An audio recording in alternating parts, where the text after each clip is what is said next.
CardGamesTV1 Podcast.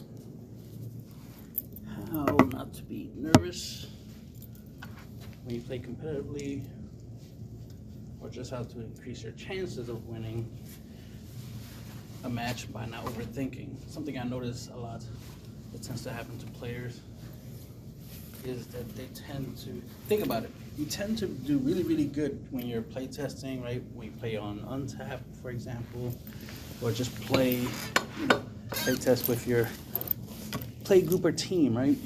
You tend to do really good. Your deck tends to be really strong, especially against certain matchup, especially if you're play testing for the meta, as they say. But then when you go to a tournament, certain things happen, or for some reason a matchup that you usually have the advantage in, suddenly you don't have the advantage in. There's a couple of factors that you can think about that has to do with why you didn't do so well. Sorry, you didn't do so well in the matchup. Obviously, not drawing certain key cards at the right time. Your opponent playing a little differently than you expect, or maybe they played the deck differently. That's a possibility. They could have had a tech card in there that made a difference, like drastically change how the deck functioned, just by that spicy tech, right? That you didn't expect, or they just played the deck totally different. They do a lot of lines of plays there, so out of character, as it were, for the deck. So if the deck is supposed to be a control deck, but the person plays it more like an aggro deck, then yeah, that will throw you off, right? Especially if you're used to it being a control deck. And that's the importance of changing the color identity of your deck. The idea of just because you're playing a certain color, like let's say you're playing red, does not mean you can't hand control, mill, be a control deck, right? Be a defense deck or a slow, mid-range deck or something. That's the thing.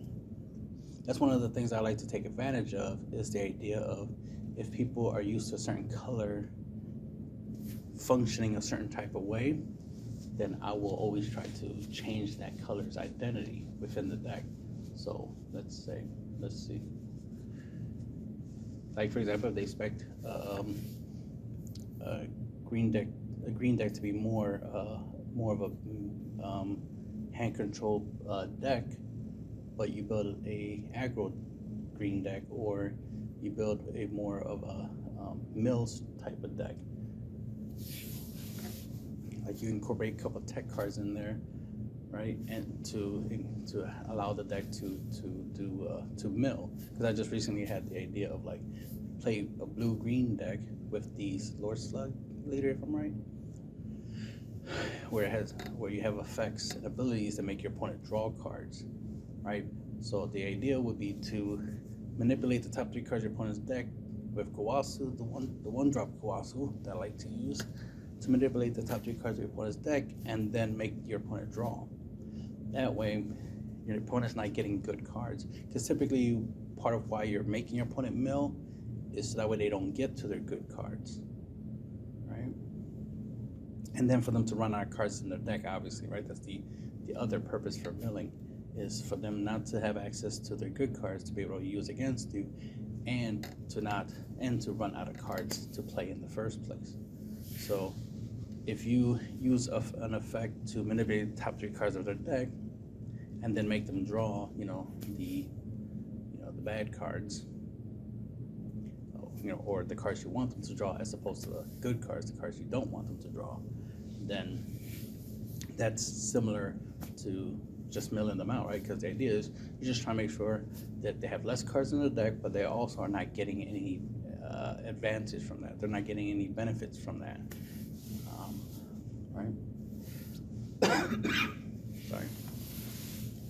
So that's the kind of stuff that I think about. So, but anyway, like I said, it's like you want to simplify how you play the game, so you think less, so that way you don't stress out, because that's one of the things that people tend to do. They tend to overthink, even though they've played the game a lot, and they have a consistent win ratio. But once they go somewhere where there is stuff on the line, as they were, right? Now it's time for them to prove their worth, their mettle, right? Prove that they are good at the game. Then their feelings come into fact, right? They get nervous. It tends to happen a lot. And that's the thing, most people don't play test, right? Most people don't test with something on the line. So I would recommend, if you're a competitive player, is when you play test, like your play group or something like that, you put something on the line, right? Doesn't have to be money, obviously. Just put something on the line, just making an agreement, right? Like a bet is what I'm trying to say, like a bet where it's like, hey, if I win, I'll clean something, like I'll do the dishes or something like that, right? Just, and obviously it's something you don't want to do. It makes it better. It's something you don't want to do, because that forces you to be in a position where it's like, I got to win this match because I'm not trying to do dishes, right? Because I don't like to. So obviously, whatever you bet has to be something you wouldn't want to do if you lose, right? So that gives, since you want to win, right? Because you don't want to do dishes, right? Since you want to win, you'll have that feeling, and that's the thing. Most people don't play test nervousness, right? They don't play test being nervous, right? And another thing is, you also want to, even though I get it about play testing for the meta and try to be prepared for the meta, that's good and all. I get it. You want that knowledge, that experience, but at the same time, you're not guaranteed to face those decks all the time anyway. You're not guaranteed to face the meta, as it were.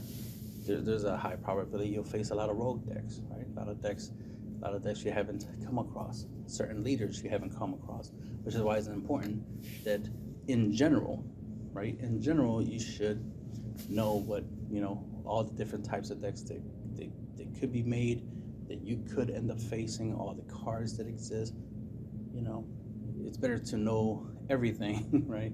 To be prepared for everything and only deal with some problems, right? Some decks, right? But some people focus on the idea of just like, I don't need to know every deck that exists in the game. I just need to know the top 3, meta decks, and that's it. It's like, all right, well, you do you, if that's what you want to do. But a lot of times that tends to backfire, because there's no guarantee you're going up against the meta, right? Meta decks. Even I take to account the possibility that I might play against meta decks, and a lot of times when I'm on untap, I do face some meta decks. I tend to do pretty good against them, but a lot of the rogue decks are the ones that tend to be a little bit more surprising, just because I don't know a lot of what the effects of the cards do. But at the same time, I have this way of, I have this mindset of like, well, I don't care what my opponent does, regardless if they're playing meta or rogue.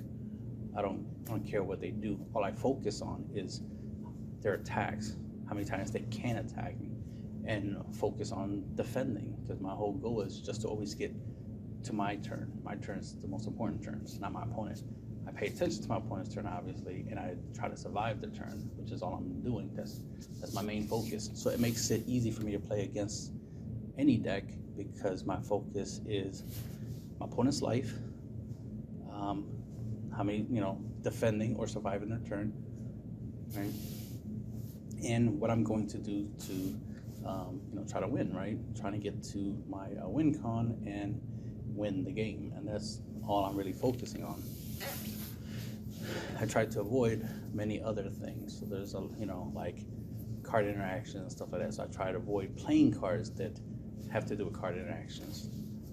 Like I try not to play counter plays, because that requires me to pay attention to specific lines of plays and then try to figure out the best time to use the counterplay, when I'd rather just let my opponent just play out their turn, and all I have to do is just focus on attacks, and hopefully they don't have that many attacks. Hopefully I can stop all their attacks and, you know, take no damage, or just take 1, 2 at most,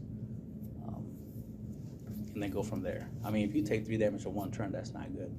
Obviously you didn't defend well enough, or your opponent was doing a lot. One of the 2 possibilities, right? But, you know, you want to focus on, you know, not focusing too much on the outcome of the match. You want to focus on what you do on your turns. You want to make sure you pay attention to what your opponent is doing. 1, to make sure you know, they're not cheating, right? And 2, if you play counterplays, obviously you gotta pay attention so you can use them. I'd rather not have to do that, so that's why I don't really play counterplays like that. I play counterattacks, obviously. Gotta negate attacks, blockers. I try to out combo, or I just take the hit, whichever decisions I make. And of course, you combine these 3 things, you know, together. Or if I can out combo, then I'll out combo the attack. Typically, at most, if I do out combo an attack, I just want it to be a simple 5K combo. I don't want it to be any more than that. And I definitely don't, you know, want to use more than 1 card to try to stop an attack. So those are the things I take into account. But because I, you know, recently went to an event last week, I was supposed to go to an event this week, but it seems like it pretty much was canceled, so ended up watching a movie instead. Doctor Strange, you know, Multiverse of Madness. It was a really good movie. So I think there's gonna be a part 2. Can't wait to see that. So anyway, next week I should be going to another event, you know, play another local tournament and have fun. But what happened in the last tournament that I went to was even the tournament I long time ago went to, that 1K event in Jersey. It felt the same way, because the way I play is so instinctive, it's so natural for me, you know, Ultra Instinct style, right? That I just play. That's it. I just do what I do. I mulligan my hand the way I always mulligan it, right? I play my plays the way I always play. So it's just a lot of muscle memory. You know, it's like I already know what I'm going to do and how I play. You know, I just play a certain way because I've been doing it for a long time. That I just play. So I barely think about what I'm going to do. I just do. Right? I do very little thinking, because all the thinking that I need to do has been done months and years ago. That's the whole point of mastering. See, when you master something, you get to that point where you don't think much.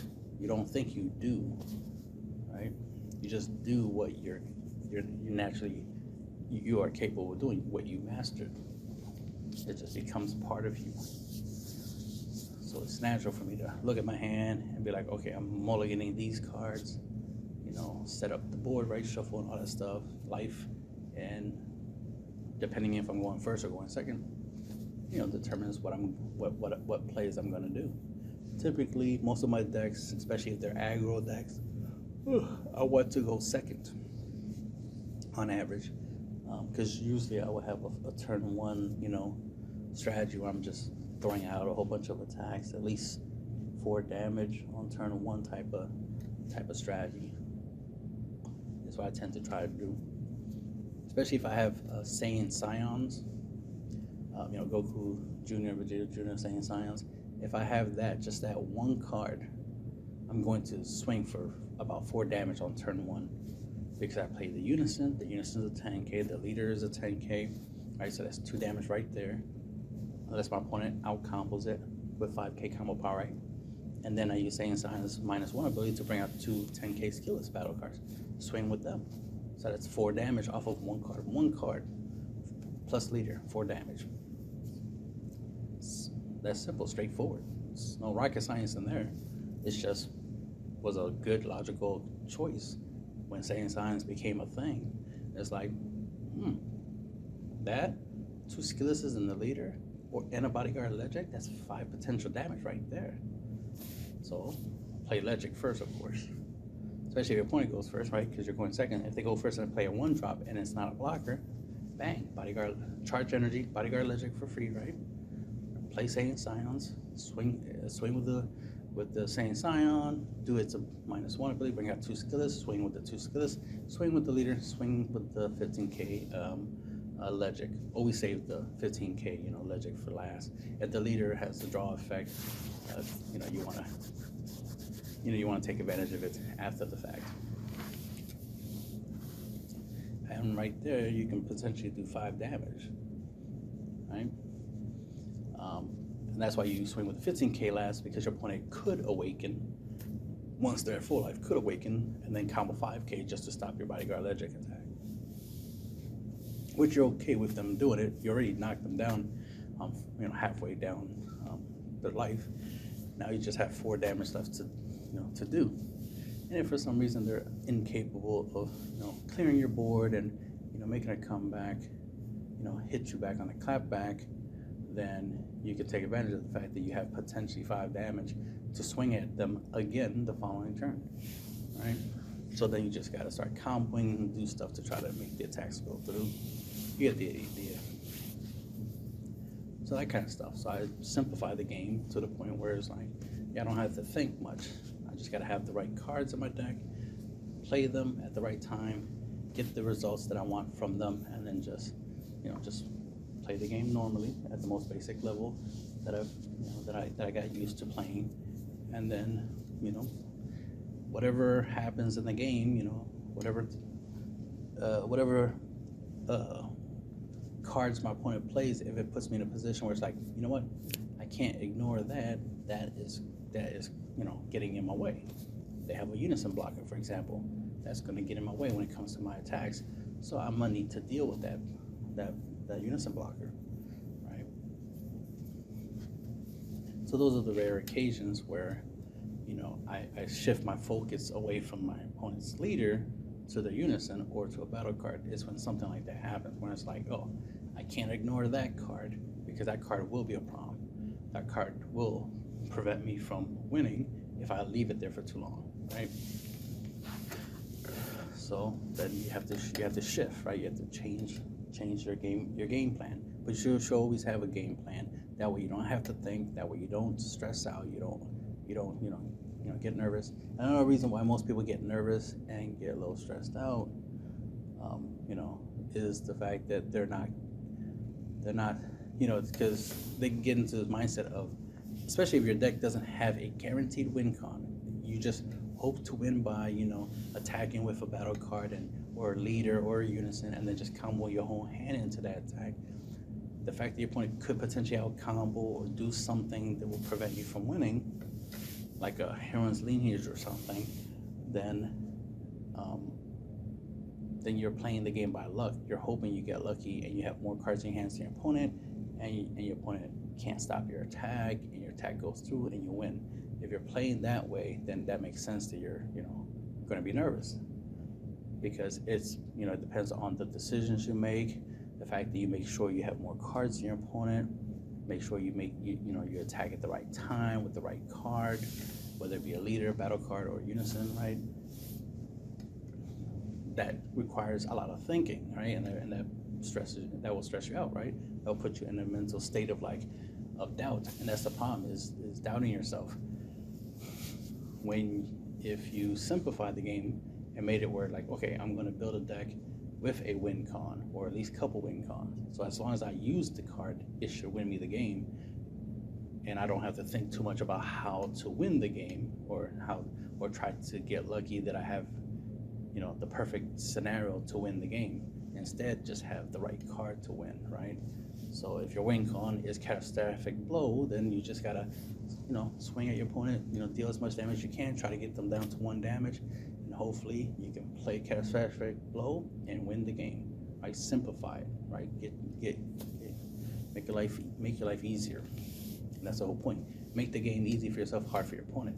Your opponent should be the one stressing out. Your opponent should be the one nervous, not knowing, when they're going to lose or if they're going to lose. You don't want to be in a position of thinking if you're going to win or not. You should know if you're going to win or not, because you should have mulliganed your hand to make sure you have your win con in your hand. When I mulligan, especially with my Zamasu deck, I try to make sure I have 17 Turn Tide in my hand. I try to make sure I keep that in my hand, and then hopefully a card that helps me ramp into that card, and my 5-drop or 4-drop Boo Unison, which I just got the last 2 copies today, so that's nice. So I'll be able to upgrade my Zamasu deck and have all 4 of my Majin Buu Unison in there. That's a really good card. I tested it with the deck, and it works great. So I'm definitely happy with the slight upgrade. It definitely drastically improved the deck's power and defensive capability. It gave it more offensive and defensive capability. So I love the fact that I got it, because it definitely has synergy with the deck, which is what I want.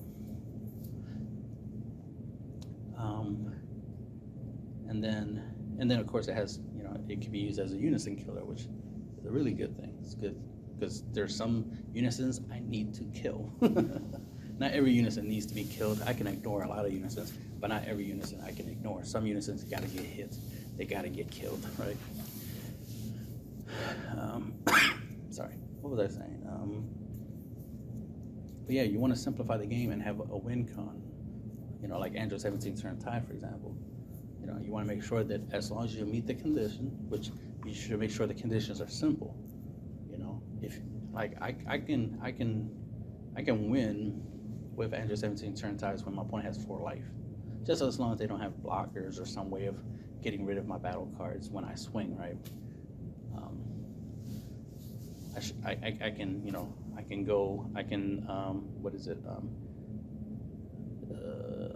17 Turn Tides, right? Hit my opponent with 30k crit, then swing with like a double strike or 20k dual attacker, but more likely something double strike, like the Majin Buu Unison, for example. I could just swing with that, hit my opponent for 2 damage, right? So that way they only have 1 life left. Because remember, I crit the first life, I double strike the second, the next 2 life, so that's 3 damage right there. So now they got 2 cards in their hands, and then I can go with my leader swing for game, or at least try to, right? Go swing with my leader, hopefully draw something, hopefully draw a combo card. And since I did mention the Buu Unison does have the ability to active main draw a card, so I can use that to draw a card and swing with my leader and draw a card, right? From swing with my leader. So that's 2 cards. So I should have 2 cards, and hopefully those are 5k combo power. And hopefully my opponent doesn't, even if my opponent has 2 5k combo power in their hand, that won't be enough to out combo me. But if they have a 10k and a 5k, then yes, they can out combo me. But mathematically, more often than not, if they did get 2 battle cards in the hand, it's more likely to be 5k each, and that won't be enough to out combo my attack, because I'll be a 25k and they'll be a 25k, and my attack will still hit. So that's what I think about, right? You have to know what a scenario is going to be like. The fact that I was able to explain how, once I play third turn in tide and stuff like that, how the attacks are going to be played out, because that's how it's going to be played out. 30k, then 20k double strike, then leader swing, right? Draw a card. I should already have a card because of in my hand because of Boo, so I should have 2 cards in my hands. Not guaranteed that they're both going to be battle cards, but if they are, that should be potentially two 5Ks right there. But anything can happen. I could actually not have enough combo power to make sure my attack goes through, and my opponent could out combo and survive that turn. All right, but they're at 1 life though. Just remember that, and I still have the board advantage. Then when I end my turn, Boo will go back into attack mode, right?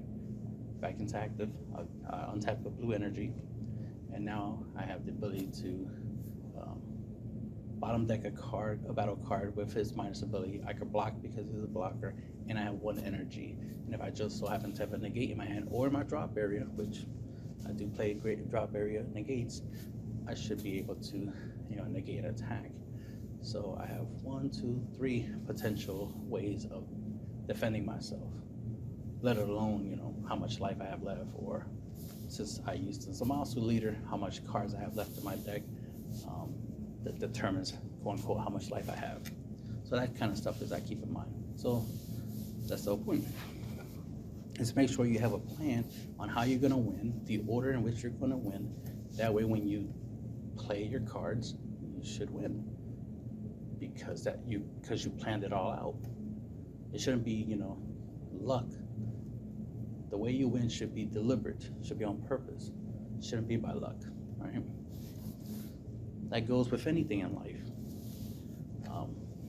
Part of being a player, especially a competitive player, As a casual player, yeah, play by luck. It's more fun that way, right? You never know who wins, right? That's fun as a casual player. But as a competitive player, no. It's not fun to see who randomly wins. No, it's not. You're trying to win. You're trying to top the event, right? You want to be the winner in all your matches. So you play to win. You make sure you build your decks to win, which is why win cons is important when you play competitively. Casually, it doesn't matter, right? As much, but competitively, it does. You got to have a win con. I know a lot of players don't tend to have a lot of win cons. They just have a lot of good cards in their decks, and then they just hope that they use the cards as a win con. Like use their leader, use a Unison, maybe use an Ubuni, or use maybe some battle card that has double strike and just dump their whole hand into that attack or something like that, and just rely on that line of play, that strategy as their win con.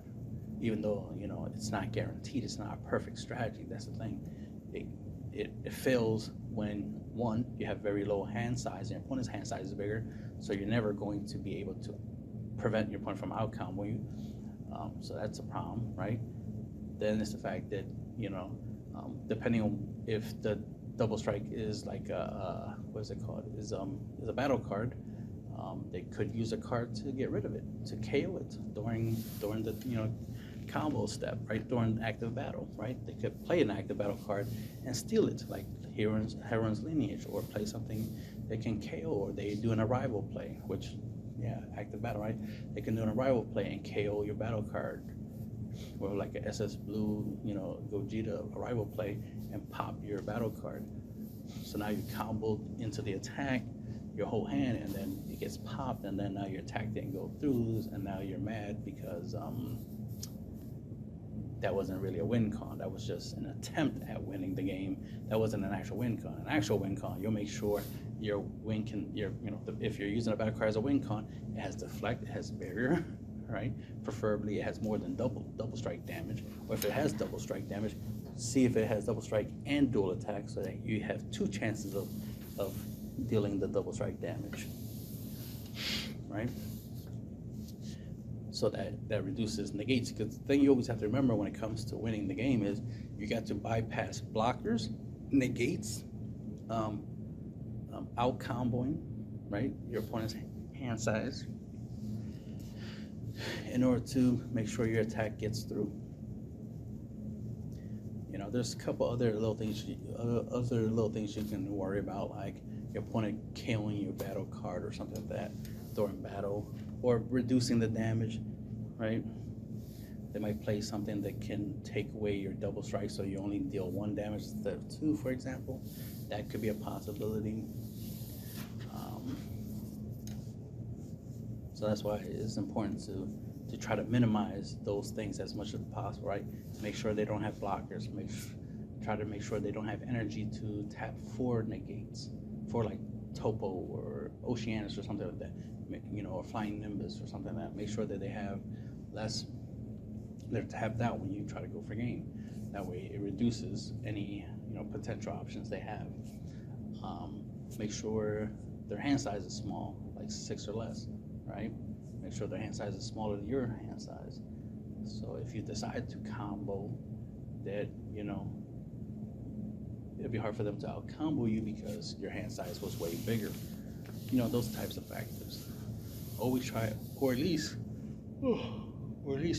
play a battle card, for example, that says your opponent can't combo, and that makes your life easier.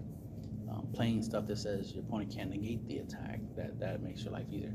So these are types of things I take into consideration. So when I look for certain battle cards that I could potentially use as a finisher, those are the kind of things that I look for. I mean, I even like the stuff where it's like it's a battle card or a card that says when your opponent activates a counter skill, they take 1 damage, for example. It's like, ooh, good. Because if my opponent tries to negate my attack, they're going to take damage anyway, and the whole goal is to deal damage anyway, so I'll take advantage of that. So even if they try to stop my attack to go through. Playing dual attacks, stuff that has dual attack or triple attack, so that way even if they negate your first attack, you still have extra attacks. You can still try to go for game, right? So that's important. I've been promoting the idea for a long while, the whole idea of like playing dual attack more, playing more battle cards that have dual attack, because if both attacks go through, it's similar to double strike. That's one thing. But the thing is, even if both attacks don't go through, as long as one of them does go through, you could always double strike that attack to guarantee you still do 2 damage anyway, right? Or you could potentially do 3 damage, right? Do 1 damage on the first attack and then do 2 damage on the second attack. So a total of 3, right? So that could work out good for you. But the main thing is just to make sure an attack goes through and goes to the combo step, so you can combo your chompers, right, and get that double strike to go through, and hopefully land and hit your opponent and win you the game. But another thing is, it's just the fact that it helps waste negates, because if you attack with something that has dual attack and your opponent negates it, that was a waste of a negate, which is good. You want their negates to be burned out, and then you just swing again, then swing with a leader, and then swing with something else.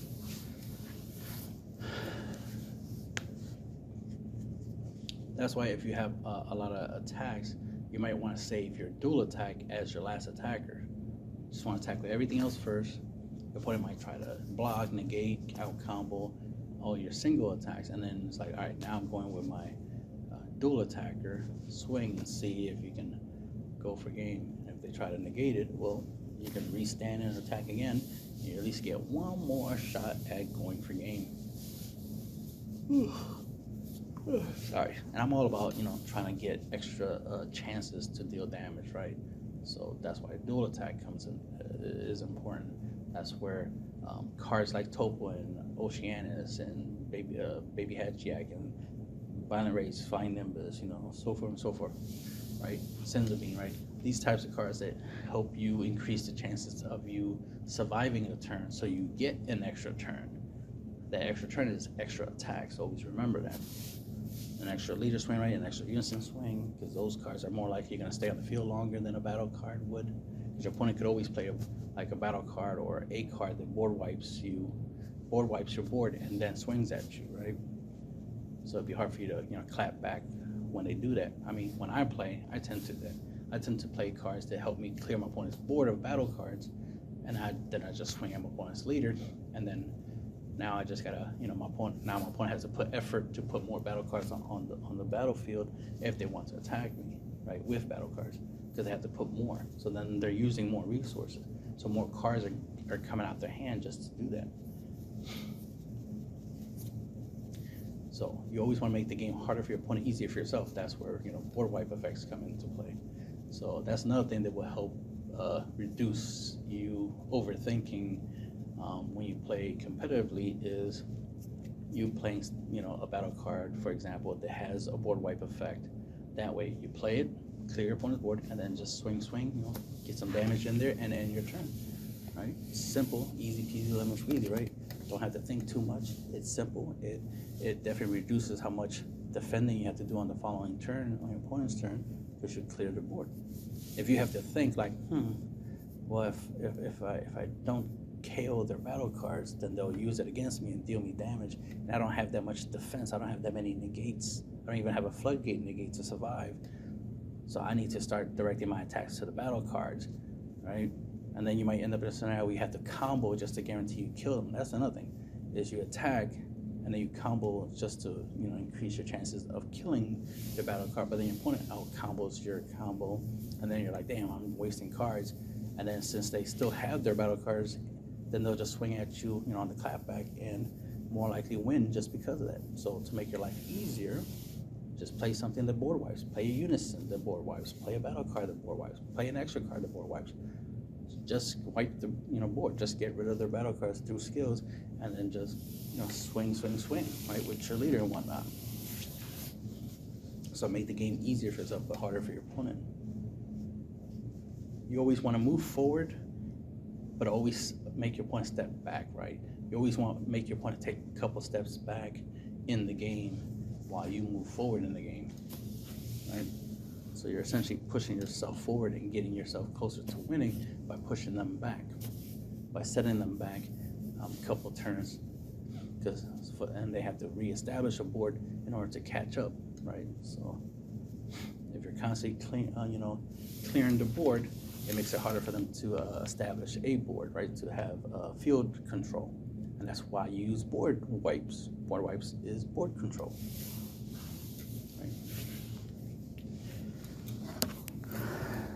But hopefully you get the idea, right?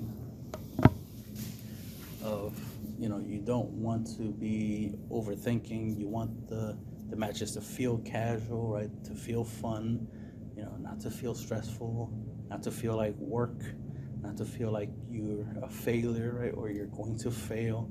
I mean, don't think about the end result of the match. That's the thing. A lot of people think too much about ideally the match ending up them winning, instead of focusing on their turn 1, turn 2, right, turn 3, turn 4. Play the game, right? Play your game. Play your game. Try not to play your opponent's game, right? That's another thing. That's the whole mind game thing, where you're too busy focusing on what your opponent's doing, right, and trying to react to what they're doing all the time, that you end up playing their game instead of your own game, right? You need to focus on what you're trying to do to win. And you should have a strategy to win. You should have a win con, and everything you do is to achieve that goal, the win con. Which there's a reason we call it a win con, is because once you achieve it, once you play the card or or the strategy, you win, right? If your strategy is to ramp up to 16 energy and then use your leader's ability to win the game, your bureau's leader's ability to win the game, then that's your goal. Everything you do is supposed to lead up to that scenario. You shouldn't be in a mindset of like, I don't know what to do. I don't want to make mistakes, because mistakes can happen. But if you're not overthinking, you'll make less mistakes, because you'll make less mistakes and you'll make more decisions.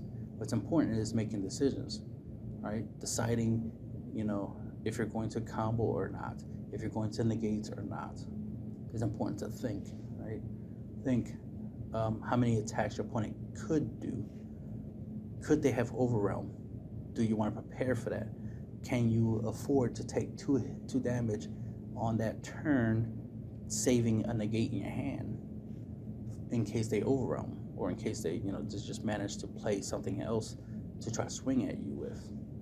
And let's say they try to go for game with that, you'll want the negate for that scenario, right? Especially if it feels like your opponent's turn might be their kill turn. Especially if you know for a fact that their turn is the kill turn, because you might know what their deck does and how their deck plays, and they just need one specific battle card, for example, and that's their win con, and they try to use it on that turn to win. Well, you might want to keep your negate for that. So you might have to consider, right, make decisions of how much damage, of taking damage, just so you can save that negate for that win con. Especially if you can't stop that win con with a negate. Because let's say the negate, the win con, right, the battle card, has deflect, right, has barrier, all the good stuff, right? But it prevents you from comboing and blocking, but it doesn't stop you from negating its attack. And it's just one single, like, quadruple strike attack. Okay, cool. They attack, you negate it. Simple. But you gotta save the negate. You can't waste it on any other thing. So that's the small details you gotta think about.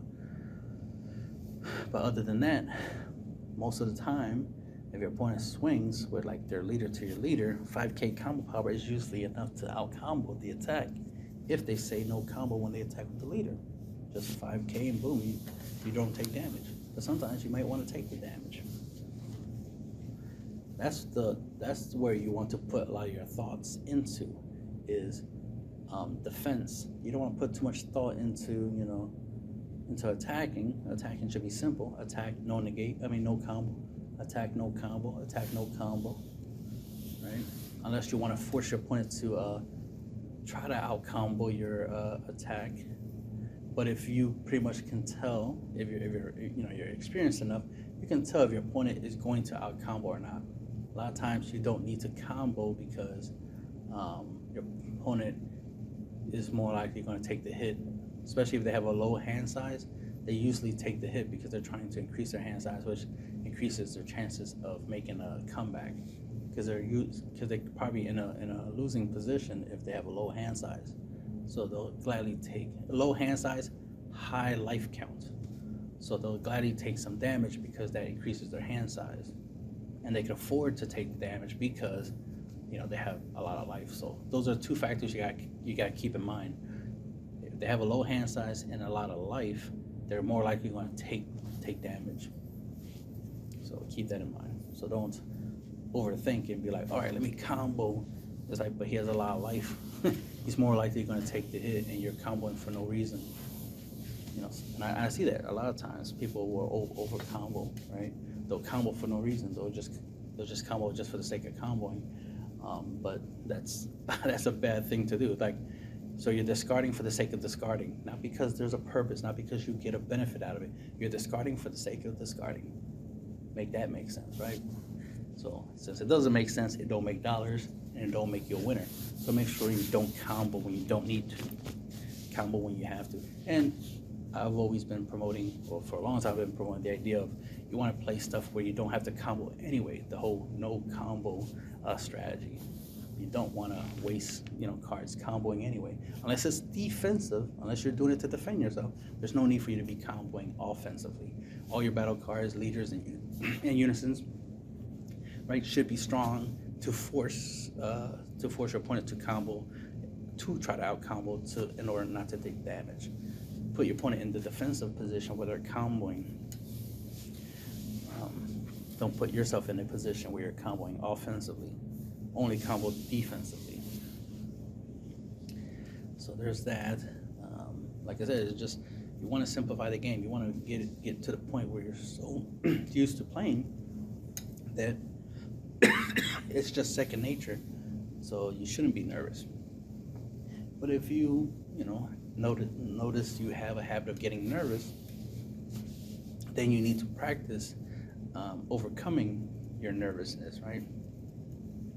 And that's way more important than trying to get really good at playing a certain deck against certain matchups, because like I said, nervousness, feelings, right? Feelings over logic, right? Feelings over facts. That's always going to be a problem. You being nervous is a feeling, and that's an emotion, right? You got to get control of it. You have to control yourself. Once you have control of yourself, you have control of many things. You have control of your deck, right? Control of board states, control of your opponent, right? And then mind games is another factor, but that's for a different conversation. But it's like you want to make sure you have full control.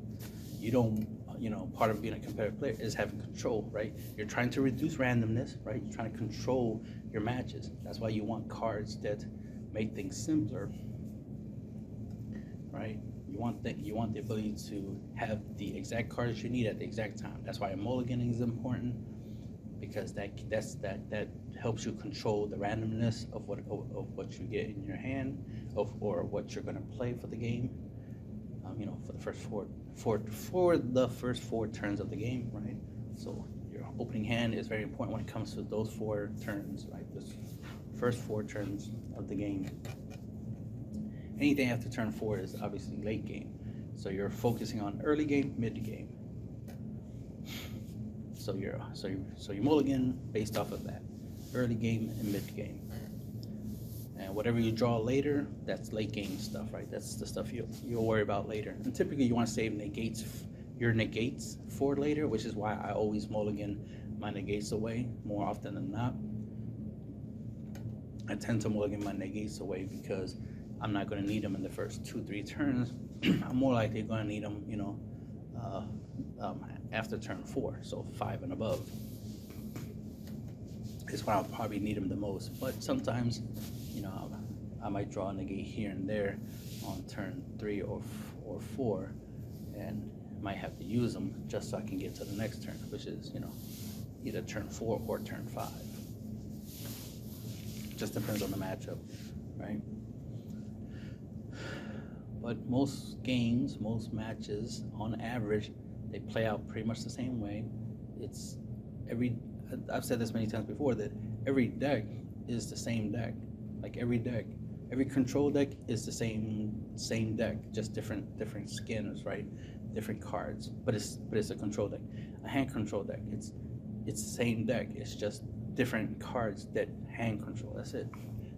Aggro, same thing. It's different, same deck, just different cards. That's it, right? There's very little difference between one aggro deck versus another aggro deck. It's like, okay, this is red aggro, this is green aggro. Yeah, they're both still aggro regardless. They're both pretty much use a lot of the same types of card type, power, effects, probably like double strikes. So 20k double strikes. If both decks has, 20k double strikes, you can play out for cheap for like 2 energy or 1 energy.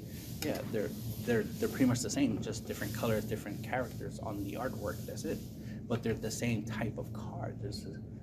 And both decks are almost built exactly the same. We're like the same ratios of 20k double strikes, for example, and that kind of stuff. Which is why it's funny. A lot of people like to think that like a lot of decks are super different from one another, and don't realize it's like, no, you're a little different, but you're pretty much almost the same. You're like 90% the same. That aggro deck is 90% the same as that other aggro deck. Yes, they're different colors. Yes, the leaders are different, but they're pretty much the same. They function a lot of the same. Their damage output is usually the same.